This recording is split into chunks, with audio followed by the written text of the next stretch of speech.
It's also like basics, isn't it? Like you get a routine, you improve your diet, you start training, you start taking like more action in your life. It would be weird if it didn't result in improvement. It's how we look at life as well. It's like, I don't believe, there's no negatives in my life. There's nothing that pops up, nothing. So like, everything's a blessing. The fact that we get to wake up in the morning and fill our bed sheets is like a blessing, man. 150,000 people die on a daily basis. You don't realise how lucky you are to just wake up. You don't realise how lucky we are to have water running out of tap. You don't realise how lucky we are to just have food out of the fridge. Everything else is a bonus. Car, house, success, money, love, everything else is a blessing if you just get to wake up. But do you think that it's to be able to realize that is gratitude, that you have to go to the depths of the lows and the lows that you No, definitely not, because it just comes to the fact of not being too stubborn and arrogant to learn, because a lot of people will be in a good headspace and think they'll stay in a good headspace, but imagine the better headspace you can be in once you trigger your gratitude to be alive. But some people are so arrogant and naive to it, because imagine telling someone, just be grateful, think about something, and the universe will serve you that. What are you thinking about now to be grateful for? I'm thinking about my family. Yeah, my mum comes in my head straight away. It's the first thing I was thinking Everything comes down to it now. When I made the most amount of money I've ever made, I was the most unhappiest I've ever been. But the best thing, no matter how much I was battling my depression, my happiest part was crying on the bed with my mum because I felt safe. So I could have had anything I ever wanted in the world, could have flown on any holiday I wanted to do, but I never would have felt safe. The only time I felt safe was when I was with my mum. Isn't that mad? That is actually mad, isn't it? Yeah, it's crazy. Think about it. But then, like, once you wire that way of thinking, like, my granddad died in December, and it was out of the blue. It was gone within 32 hours. And him, like my nan, was my best mate.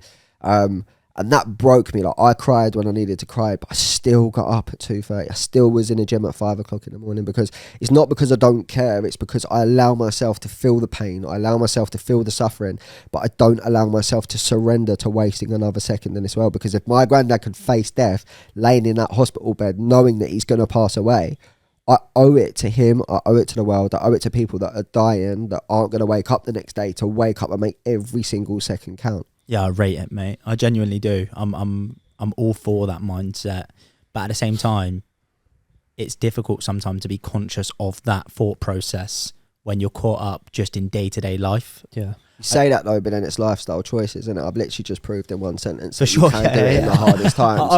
I'm backing you 100%, but I'm just like, from my perspective, sometimes I forget, and then I get to have a conversation like this, or I get to listen to a bit of content, and I'm like, fucking hell, mate, it's not actually that bad. Like, I've got 5 alarms that go off throughout the day, and it just says thank you, I am. Nice. Every like 2 hours, and it's just like, think about it. When someone does something for you, say thank you. Whenever you receive a present, you say thank you. Gratitude and thank you thank you is the most powerful word to show gratitude, right? And when you're at gratitude, it's the biggest state of receivership. Okay, so you're in abundance every single time you're saying thank you. So every single day when that alarm goes off for 2 hours, I'm just like, thank you. Like, thank you for being alive. Thank you for my family. Thank you for the love. Thank you for my clients. And then I'll just do an affirmation. Like, I am powerful. I am strong. I am successful. Now, if you're planting that every 2 hours in your subconscious, that is your belief system. I might try that for a month. Yeah. Just see, and at the end of the month, I'll message you with the results. I'll start that from tomorrow. You'll notice it within a week, mate. How can you not? Do you know what I mean? Like, I have some days where I'm exhausted. I just had a week gone where I've just been absolutely knackered, and I've listened to myself. I've surrendered and gone, I'm going to go and wake up, do my bits, go to the gym, come home, chill, no work.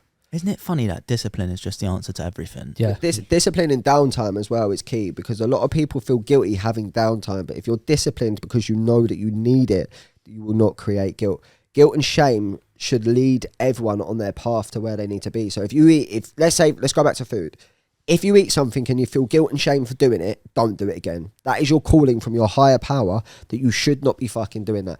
If you've got a missus and you're texting another bird, or you're looking at another bird and you feel guilty and shame for it, that is your higher power guiding you that you should not be doing that. And we don't realise that guilt and shame, I believe, is the most positive tool we can use, because you're being guided. You should feel so much guilt and shame, because I wish I could feel guilt and shame 100 times a day, because I'm going to get to that fucking person I admire a hell of a lot quicker. Do you understand? So these mistakes that we feel guilt and shame for, is like, right, buzzing, don't dwell on it. Don't let it lower your vibration. What can I learn from this? I know this feels terrible, so I am going to make sure that I never have this feeling again. Yeah, they call it your moral compass. Yeah. So like, it's your inner self telling you that you know that action is not reciprocated with where you want to get to. Yeah, 100%. And I had it the other day. Like, I went to bed, I didn't get my 8,000 steps in. I only done like 4,000. and I went to sleep.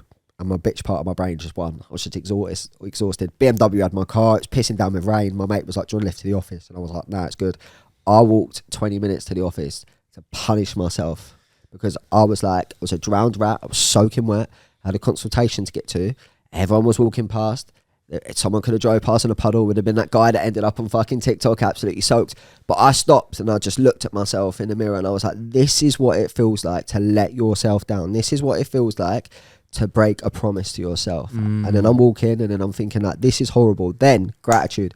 Someone could be looking out this window that's paralyzed. I'd love to just go and dance in that rain. It's about like actually programming the mind for those conscious thoughts. Mate, I've got something for you actually. I've got a treadmill that goes underneath my desk. And then I've got a raised stand, so like you can prop it up on your desk. I'm actually thinking about getting I'll send one you of it them after ones. this. Yeah, it's decent. do it. Yeah. But obviously I want to pull back. So you started coaching. I'm really interested in terms of like demographics.